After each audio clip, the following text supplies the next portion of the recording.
بسم اللہ الرحمن الرحیم نحمدہ ونصلی علی رسولہ الکریم اما بعد۔ قربانی کے مسائل کے تعلق سے قرآن و حدیث کی روشنی میں چند باتیں آپ کی خدمت میں پیش کی جا رہی ہیں۔ نمبر 1، قربانی ہر صاحب نصاب مرد و عورت پر الگ الگ کرنا واجب ہے۔ رسول اللہ صلی اللہ علیہ وسلم نے ارشاد فرمایا، جو شخص قربانی کی گنجائش رکھنے کے باوجود قربانی نہ کرے تو وہ ہماری عیدگاہ میں بھی نہ آئے۔ قربانی ہر اس شخص پر واجب ہے جو قربانی کے دنوں میں صاحب نصاب ہو۔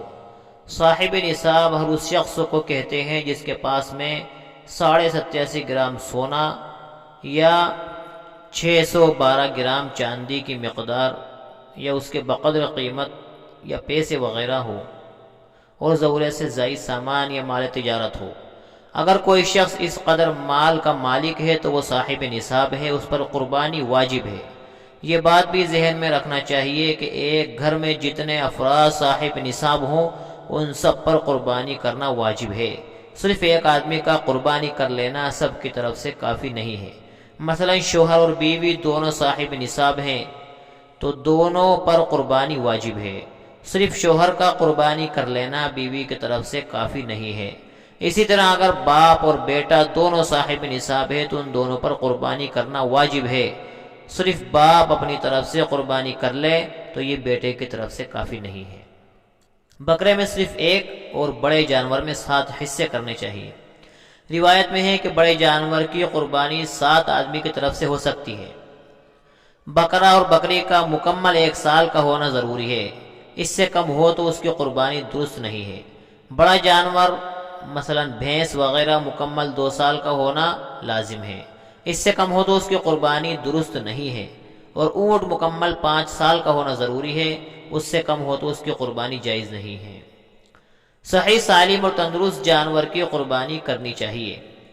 حضرت علی رضی اللہ عنہ فرماتے ہیں کہ رسول اللہ صلی اللہ علیہ وسلم نے ہم کو حکم دیا کہ ہم قربانی کے جانور کی آنکھ اور کان کو اچھی طرح دیکھ لیں۔ ایک دوسری روایت میں حضرت علی رضی اللہ عنہ ہی بیان کرتے ہیں کہ رسول اللہ صلی اللہ علیہ وسلم نے ہم کو ایسے جانور کی قربانی سے منع فرمایا ہے جس کا سینگ ٹوٹا ہوا ہو یا کان کٹا ہوا ہو۔ قربانی چونکہ اللہ تعالیٰ کی بارگاہ میں بندے کی طرف سے ایک تحفہ اور نذرانہ ہے، اس لیے بندوں کو صحیح سالم و تندرست جانور کی قربانی کرنی چاہیے۔ دنیا میں ہم جب کسی دوست کو ہدیہ تحفہ دینا چاہتے ہیں تو اچھی چیزوں کا انتخاب کرتے ہیں۔ گھٹیا قسم کی چیزوں کو ہدیے میں دینا ہم برا سمجھتے ہیں۔ جب دوستوں کے ساتھ ہمارا یہ معاملہ ہے تو اللہ تعالیٰ کے ساتھ ہمارا کیا معاملہ ہونا چاہیے اس کو ہم خود سمجھ سکتے ہیں۔ اس لیے اچھے جانوروں کا انتخاب کرنا چاہیے اور اسی کو قربانی کرنی چاہیے۔ البتہ زیادہ مہنگے اور قیمتی جانوروں کا خریدنا، اس کے ذریعے دوسرے لوگوں پر فخر کرنا اور اپنی بڑائی جتلانا انتہائی بری بات ہے۔ یہ اخلاص کے بالکل خلاف ہے اور اجر و ثواب کی بربادی کا ذریعہ ہے۔ وہ 4 طرح کے جانور جو قربانی کے لائق نہیں۔ حدیث میں آتا ہے کہ رسول اللہ صلی اللہ علیہ وسلم سے پوچھا گیا کہ قربانی میں کن عیب والے جانوروں سے بچا جائے، تو آپ صلی اللہ علیہ وسلم نے اپنے ہاتھوں سے اشارہ کر کے فرمایا کہ 4 عیبوں سے۔ نمبر 1، ایسا لنگڑا جانور جس کا لنگڑاپن بہت واضح ہو۔ نمبر 2، وہ جانور جس کی ایک آنکھ بالکل خراب ہو گئی ہو اور اس کی خرابی بالکل ظاہر ہو۔ نمبر 3، وہ جانور جو بہت بیمار ہو۔ نمبر 4، وہ جانور جو ایسا کمزور ہو کہ اس کی ہڈیوں میں گودا بھی نہ رہا ہو۔ ان احادیث کی روشنی میں علماء اکرام نے بہت تفصیل سے بیان کیا ہے کہ کون کون سے عیبدار جانور کی قربانی درست نہیں ہے۔ مختصر طور پر یہ باتیں ذہن میں رکھنی چاہیے کہ جس جانور کے سینگ کا کچھ حصہ اوپر سے کٹ گیا ہو یا اس کا خول اتر گیا ہو تو اس کی قربانی درست ہے، اور اگر سینگ ٹوٹنے کا اثر دماغ تک پہنچ گیا ہو یعنی دماغ کی ہڈیوں میں وہ سوراخ ہو گیا ہو تو اس کی قربانی درست نہیں ہے۔ اور اگر کسی جانور کو پیدائشی طور پر سینگ نہ ہو تو ایسے جانور کی قربانی درست ہے۔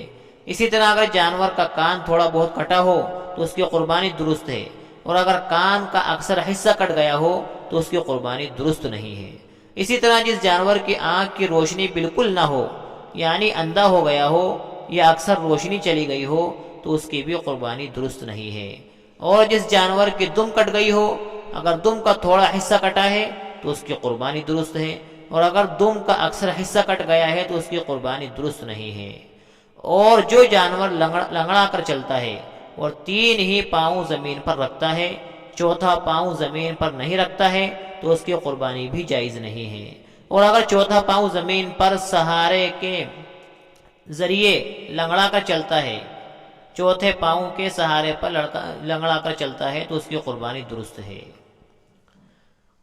جانوروں کو آپس میں لڑانا سخت گناہ ہے۔ حضرت عبداللہ بن عباس رضی اللہ عنہ فرماتے ہیں کہ رسول اللہ صلی اللہ علیہ وسلم نے جانوروں کو آپس میں لڑانے سے منع فرمایا ہے۔